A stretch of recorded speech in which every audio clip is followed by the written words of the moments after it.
Now to this tweet from the Turnbull household today. Thank you, Aisha Butt-Rose, for standing up for ABC Australia, tweeted Lucy Turnbull.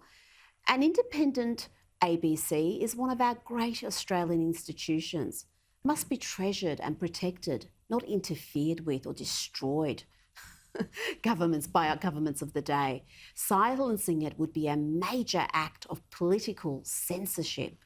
To which Samantha Maiden of news.com.au responded, I'm all for the independence of the ABC, but didn't Malcolm Turnbull and his office regularly go off his brain to the ABC about Andrew Probyn et al?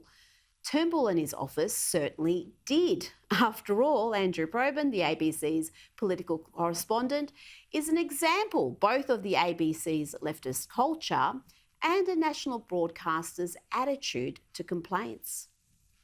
Tony Abbott, already the most destructive politician of his generation, now intends waging war on what he calls environmental theology. The ACMA ruled that Probyn's statement was judgmental, not in language considered as analysis, and one that the ordinary reasonable viewer would have understood as a pejorative descriptor.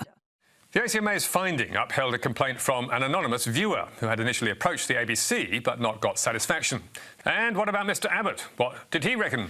Given the chronic bias in the ABC, given the incorrigible left liberal cultural position that the ABC adopts, the very least they would do when such a finding has been made against them in respect of a Conservative politician is apologise.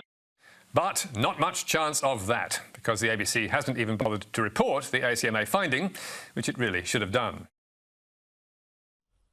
But back to Maiden's tweet, we soon got a response from the former PM. He said, my only complaints about the ABC related to basic journalistic failures, not checking stories, easily avoided factual errors, etc., Turnbull tweeted. The pace of modern journalism often leads to sloppy inaccuracies, especially when there isn't strong editorial leadership. In other words, just inadvertent lapses. The Malcolm Turnbull of today will tell you that he is the ABC's friend, but that's not borne out by the facts. He was the first to accuse them of bias when he was PM. By raising, they would say, I'd have to jump in here, they would say by raising... Of course you do. You've got to defend the Labor Party, Tony. I've never heard them explain it quite as well as you. You should do more work for them. Well, is it captive of the left or not? Look, I think the... OK, I'll tell you what the criticism I'd make of the ABC. Yes, I think it is, from some presenters, some programs are biased more to the left. But what I've found disappointing in recent times is the quality of the journalism. It is the lack of accuracy. And I am concerned that there have been too many cases of just simply inaccurate reporting. Looks like the miserable ghost is once again trying to rewrite history.